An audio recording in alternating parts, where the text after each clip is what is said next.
नमस्ते। तो आज हम बात करेंगे कि अकबर इंसान, अकबर शैतान या अकबर महान। अकबर की सच्चाई क्या है? अब बहुत कुछ हुआ, बहुत किताबें लिखी गईं। अकबर के पक्ष में तो कुछ ज़्यादा ही माहौल रहा। आज़ादी के बाद अकबर द ग्रेट कहकर नवाजा गया, लेकिन बात जब आधिकारिक डेटा की हो, एनसीईआरटी की नई पुस्तक कक्षा 8 की, जो पिछले कुछ दिनों तक चर्चा में थी और मेजर न्यूज़ चैनल आज तक और काफ़ी न्यूज़ चैनल जी न्यूज़ आदि ने इसे कवर किया जब आया, तो इसके पेज नंबर 38 मैं आपको दिखा भी देता हूँ। पेज नंबर 38 पर अकबर का एक चैप्टर है, अगर आप देख पाएँ तो इसको मैं बोलूँगा, इस पूरे चैप्टर को पढ़ूँगा और इसी पर ये वीडियो होगी। तो declared emperor at the age of 13 upon his father Humayun's accidental death. Humayun की असमय मृत्यु के कारण 13 वर्ष की उम्र में अकबर को राजा घोषित कर दिया गया था मुगल साम्राज्य का। Akbar set out to bring the entire subcontinent under Mughal control. Akbar का लक्ष्य था पूरे के पूरे भारतीय उपमहाद्वीप, इंडियन सब कॉन्टिनेंट, एक तरह से कहे तो अखंड भारत भी एक पक्ष से कहा जा सकता है, उस पूरे के पूरे को मुगल साम्राज्य के अधीन लेके आना ये अकबर का लक्ष्य था। His reign was a blend of brutality and tolerance, shaped by ambition and strategy. उसका कार्यकाल आतताई के तौर पर और सहिष्णु के तौर पर, मतलब उसने, क्योंकि उसका 50 साल के आसपास कार्यकाल रहा, उसमें उसने बहुत क्रूरताएं की, खास तौर पर हिंदुओं पर, जो हमेशा से मुगलों का एक,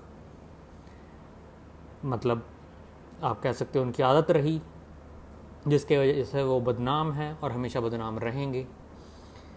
और उसमें वो उसका जो शेप थी, उसकी महत्वाकांक्षा और कूटनीति के हिसाब से अकबर चला, और ब्रुटैलिटी और टॉलरेंस की मैंने बात की, दोनों थे।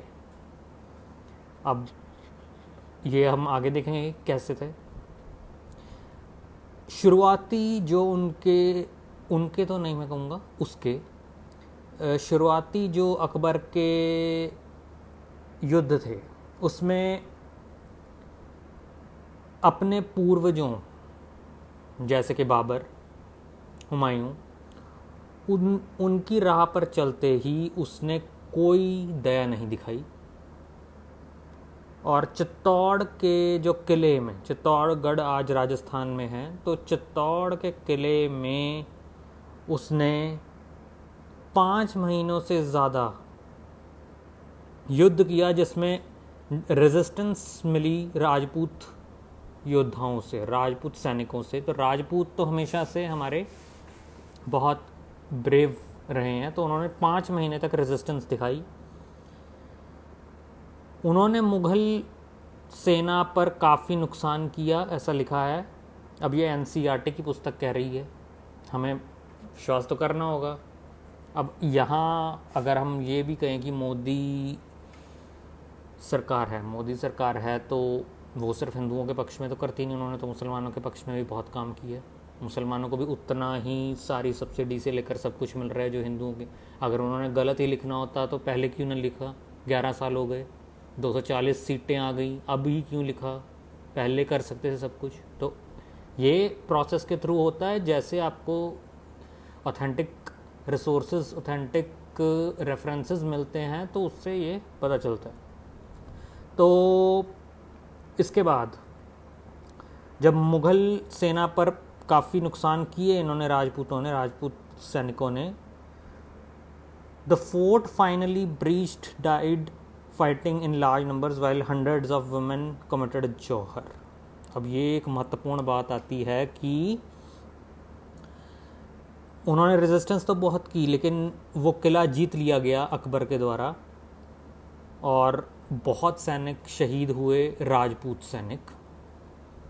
और जो महिलाएं थी, जो माताएं बहनें थी, उन्होंने जौहर किया। अब ये जौहर क्या होता है आपको सामान्य भाषा में तो पता होगा। वो छूने नहीं देते थे मुसलमानों को अपने आप को सती कर लेते थे, या आप ये कह लो उसे सती प्रथा के अन्यथा ना लिया जाए कि कोई करवाता था, वो खुद अपनी इज्जत की रक्षा में जौहर कर लेते। जौहर क्या है ये भी इन्होंने बताया। When invading Turkic or Mughal armies conquered a territory they often took the women as slaves or abuse them. ये स्पष्ट कह रहे हैं, जब तुर्क या मुगल एक राज्य पर शासन करते थे, एक राज्य को जीतते थे, तो वो स्त्रियों को स्लेव्स बना लेते थे, गुलाम बना लेते थे और अब्यूज्ड देम, मतलब उनका शोषण करते थे। ये मुगलों की बात है। और मुगल और तुर्क कौन थे? दोनों मुस्लिम समाज से थे। There are historical examples of Rajput women jumping into mass fires to avoid being captured and enslaved. This Jauhar was considered a heroic act of final resistance and means of preserving one's honor. Thus, when Akbar finally broke into the Chittorgarh fort, hundreds of Rajput women led by their queens and noble women committed Jauhar. तो ये ही उन्होंने बताया कि जब वो एक सामूहिक अग्नि होती थी, उसमें कूद जाती थी स्त्रियां अपनी इज्जत की रक्षा में। ये है हमारी महान परंपरा। मलेच्छों के आगे अपनी इज्जत को कम करने या इज्जत बिकवाने की बजाय ये जौहर कर लेती थी। अकबर के चित्तौड़गढ़ फोर्ट के वक्त भी कई सौ राजपूत महिलाओं ने जौहर किया। ये है हमारी परंपरा। और ये आज हमें ये सिखाया जाता है कि सेकुलरिज्म, हर मज़हब एक समान है। एक समान कैसे हो सकता है हर मज़हब? जब मुसलमानों ने, जो ये शासक थे, अकबर भी इनमें से था, तो इन्होंने जो किया, क्या उस हिसाब से ये कहा जाए कि मुस्लिम मज़हब हिंदू मज़हब के बराबर है? बिल्कुल भी नहीं। क्या अकबर इंसान था, महान था, या शैतान था, या क्या था? वो शैतान भी था, वो नीच भी था। अकबर एक नीच राजा था, इससे ये स्पष्ट पता चल रहा है। आगे, Akbar followed his predecessors in this thought of his, a monarch should be ever intent on conquest, otherwise his enemies rise in arms against him. तो अब ये कह रहा है कि अकबर कह रहा है कि एक राजा को हमेशा मतलब युद्ध में जीतने की ओर जाना चाहिए, अदरवाइज उसके जो विरोधी हैं वो मतलब आर्म्स के साथ आ जाते हैं उसके खिलाफ। अब ये इंसान, ये अकबर, अगर इसके सामने कोई बराबर का उस टाइम पे होता, तो इससे ये पूछें तेरा तो देश ही नहीं है, अकबर का देश थोड़ा था ये भारत, ये तो बाहर से आया था। तो तू, अब ये आगे हम देखते हैं कि क्या किया इसने। Akbar ordered the massacre of some 30,000 civilians and the surviving women and children were enslaved. मतलब इस अकबर नीच इंसान ने क्या किया था कि 30,000 सामान्य नागरिक, अकबर ने 30,000 सामान्य हिंदुओं को मरवाया था, और जो बची हुई महिलाएं थीं और बच्चे थे उनको इसने बंदी बनाया था। ऐसे नीच इंसानों को अकबर द ग्रेट कहा गया हमारे यहाँ। Akbar was 25 at the time, 25। जब हमारे यहाँ ब्रह्मचर्य आश्रम कंप्लीट होता है, उस समय ये 30,000 हिंदुओं को मरवा चुका था, और पता नहीं कितने सोल्जर्स की शहीदी हो चुकी थी, राजपूत सोल्जर्स की। और he sent a message of victory which read, we have succeeded in occupying a number of forts and towns belonging to the infidels। मतलब ये क्या कह रहा है कि and have established Islam there। ये कह रहा है कि हमने इस चीज़ में सफलता पाई है, कई किलों को जीतने में और कई शहरों को जीतने में जो काफिरों के थे। अकबर कह रहा है, और उसने ये कहा कि वहाँ इस्लाम हमने इस्टेब्लिश कर दिया है। टिपिकल जिहादी था अकबर, ये इससे पता चलता है। टिपिकल जिहादी मतलब जिहादियों में भी जो उच्च कोटि का जिहादी, बल्कि मैं कहूँगा नीच कोटि का, सबसे नीच कोटि का जिहादी था Akbar. With the help of our blood thirsty sword, मतलब कि हमारी कृपान हमारी तलवार जो खून की प्यासी थी, we have erased the science of infidelity, हमने काफिरता के साइंस को मिटा दिया है उनके मनों से ही। And have destroyed temples in those places and also all over Hindustan, मतलब इसने मंदिरों को भी तोड़वाया, इसने उन राजस्थान के उन जगहों पर मंदिरों को तोड़वाया, और ऑल ओवर हिंदुस्तान मतलब पूरे भारत में इसने मंदिरों को तोड़वाया। ये सिर्फ पेज नंबर 38 का मैंने आपको बताया, जिसमें अकबर की नकारात्मकताओं का वर्णन है।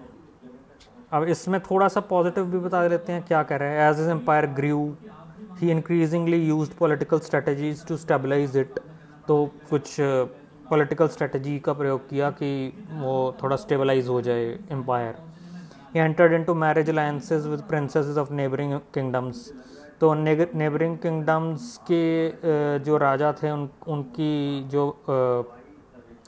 जो राजकुमारियां थी उनके साथ विवाह किए। Welcomed Rajput and regional leaders into the court, तो अब ये वही है कि 900 चूहे खा के बिल्ली हज को चली, है ना, 900 चूहे खा के बिल्ली हज को चली। तो बाद में उन्हीं राजपूतों को जिनके चित्तौड़गढ़ फोर्ट को इसने जीता था, और कई पता नहीं कितने सैनिकों की शहीदी ली थी इसने, और 30,000 हिंदुओं को मरवाया था वहाँ। तो उसके बाद अब ये राजपूत और स्थानीय नेताओं को अपने दरबार में ले रहा है। पाप कर करके जिसने पहले अपने जवानी में पाप किए, उसके बाद फिर पश्चाताप करना कोई बड़ी बात तो है नहीं, इससे वो ग्रेट तो हो नहीं जाएगा। वो एक बड़े सामान्य से भी जो मीडियोकर जिसे हम कहते हैं, बड़ी मतलब सबसे नीच कोटि के जो लोग होते हैं, उनमें से बस ये है कि अगर पापियों की लिस्ट बनाई जाए मुगलों में, उनमें से शायद सबसे कम पापियों में से शायद अकबर होगा। लेकिन उसका मतलब क्या होता है? उसका मतलब ये होता है कि अगर किसी ने लाख मर्डर किए, किसी ने 50,000 किए, किसी ने 30,000 किए, तो उसमें से 30,000 मर्डर करने वाला ये इंसान था अकबर। ये है फ़र्क। अब ये कह रहे हैं कि अबॉलिश्ड द जजिया, मतलब जजिया पहले लगाया गया था लेकिन उसको ख़त्म भी किया। And promoted the doctrine of सुलही कुल, लिटरली पीस विद ऑल और टॉलरेंस ऑफ ऑल फेथ्स, तो सभी मजहबों के प्रति टॉलरेंस। इसमें कोई बहुत बड़ी बात तो है नहीं, वो तो आज भी है सेकुलरिज्म। तो पहले मरवा के इतने लोगों को, इतने हिंदुओं को मरवा के अब ये कहना कि हम हर मज़हब के प्रति सहिष्णुता। तो ये आज मैंने आपको वीडियो में बताया, ये कवर की एक सच्चाई। बाकी सकारात्मकताएं आप आगे भी पढ़ सकते हैं। 38 पेज के बाद ये सकारात्मकताओं को डिस्कस करेंगे, जो ये अकबर का है। लेकिन चल हम कर ही लेते हैं, थोड़ा सा ही पोर्शन है कि through interfaith dialogues, appointment of Hindu officials in high positions and other bold reforms, Akbar expanded and stabilised his empire even gaining the support of many Rajput rulers. तो आपसी जो अलग अलग मजहबों के लोगों के डायलॉग्स हुए, उसमें हिंदुओं को भी अपॉइंट किया गया है उसने अपने हाई पोजीशंस में। जैसे आपने सुना होगा कि तानसेन थे, ये बीरबल था, ये टोडरमल करके जो भी हाई पोजीशंस में अपने दरबार में रखा, और रिफॉर्म्स किए। अकबर उसने अपने एम्पायर को एक्सपेंड किया, और राजपूतों ने भी उसका सपोर्ट दिया, जो कि देना नहीं चाहिए था वैसे राजपूतों को उस टाइम पे सपोर्ट, क्योंकि जो पहले उसने किया हुआ था उसके हिसाब से नहीं देना चाहिए था। His court historian and biographer Abul Fazl recorded him as stating, "Formerly I persecuted men into conformity with my faith and deemed it Islam." वो कह रहा है कि पहले तो मैंने ये सोचा कि और लोगों का मज़हब परिवर्तन करवा के उनको मुसलमान बना के ये एक इस्लाम है। लेकिन वो कह रहा है कि as I grew in knowledge I was overwhelmed with shame, मुझे शर्म आई ये करने में, क्योंकि ये इस्लाम नहीं था दूसरों को मुसलमान बनाना। Not being a Muslim myself it was unmeet, to force others to become such, क्योंकि वो अपने आप को सच्चा मुसलमान नहीं मान रहा था अकबर, तो कहता कि ये मैंने गलत किया कि दूसरों को फोर्स करना कि वो मुसलमान बने। What constancy is to be expected from proselytes, that is converted people on compulsion? किसी से निरंतरता कैसे एक्सपेक्ट की जा सकती है जिनको कन्वर्ट कर दिया जा सके। His long reign lasted almost 50 years, 1556 से लेकर उसकी मृत्यु 1605 तक, वो 50 साल तक तकरीबन राज करके गया। While its middle period was relatively peaceful, बीच का समय शांतिपूर्ण था, लेकिन आखिरी 15 साल भी नए मिलिट्री कैंपेन्स के साथ कश्मीर, सिंध, दक्कन और अफगानिस्तान में हुए। अब ये क्वेश्चन का विषय है कि इसने आखिरी के 15 सालों में कश्मीर में क्या किया, सिंध में क्या किया, दक्कन में क्या किया और अफगानिस्तान में क्या किया। तो आगे भी देख लेते हैं क्या कह रहा है ये। Despite being illiterate, Akbar became keen to explore Persian and Indian texts and showed great interest in classical Indian thought and often invited scholars to his court.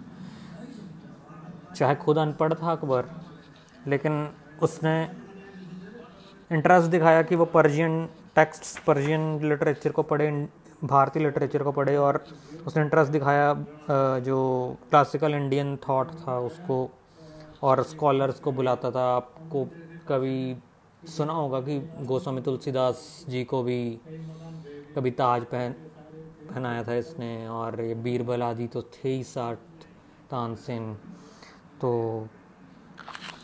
करता था, लेकिन पाप बहुत ज़्यादा किए थे अकबर ने। तो ये छोटी मोटी चीज़ें कोई ख़ास नहीं है। ये तो ऐसे है कि आग लगी हो बहुत बड़ी और थोड़ा सा पानी डाल दिया जाए, थोड़ा सा ठीक है, थोड़े अच्छे काम कर दिए अकबर ने, ये मान लेना चाहिए। फिर he established a house of translation at Fatehpur Sikri where he had major Sanskrit texts translated into Persian including the Mahabharat. अब ये महाभारत को ट्रांसलेट करवाया इसने, हाउस ऑफ फतेहपुर सिकरी में इसने इस्टेब्लिश किया था, महाभारत को ट्रांसलेट कराया जिसका नाम रज़मनामा पर्शियन और the book of war, the Ramayan with 176 beautiful miniature paintings, the Bhagavad Gita and the Panchatantra. Mahabharat, Ramayan, Ved Vyas ji की महाभारत, वाल्मीकि जी की रामायण, भगवद गीता जो महाभारत के भीष्म पर्व का हिस्सा है, और पंचतंत्र, इनको ट्रांसलेट करवाया इसने। Akbar son Jahangir shared with his father a love for art and architecture and tried to expand the empire into the Deccan. Jahangir जो अकबर का बेटा था, उसने अपने पिता अकबर के साथ अपना आर्ट और आर्किटेक्चर, मतलब कला और आर्किटेक्चर के प्रति प्रेम बताया, और उसने कहा कि हम उनके शासन को दक्कन तक लेके जाना चाहिए। दक्कन मराठाओं का था, ये आपको याद होना चाहिए, मराठाओं आगे बातें आएंगी कि ये मराठाओं ने तो बहुत ही इनकी बखियाँ उधेड़ी थी मुग़लों की। तो his son Shah Jahan fought several rebellions and it's best remembered as the builder of the Taj Mahal at Agra. तो ये आज मैंने अकबर की बात की, फिर ये जहांगीर के लड़के शाहजहां ने ताजमहल बनवाया था, ये तो सबको पता है। तो आपको आज अकबर की वो सच्चाइयाँ बताने की कोशिश की जो सामने नहीं आती हैं। बाकी अच्छी अच्छी बातें तो आपको अकबर बीरबल की कहानियाँ या और अन्य जगह से मिल जाती हैं, लेकिन ये थी अकबर की सच्चाई। उसके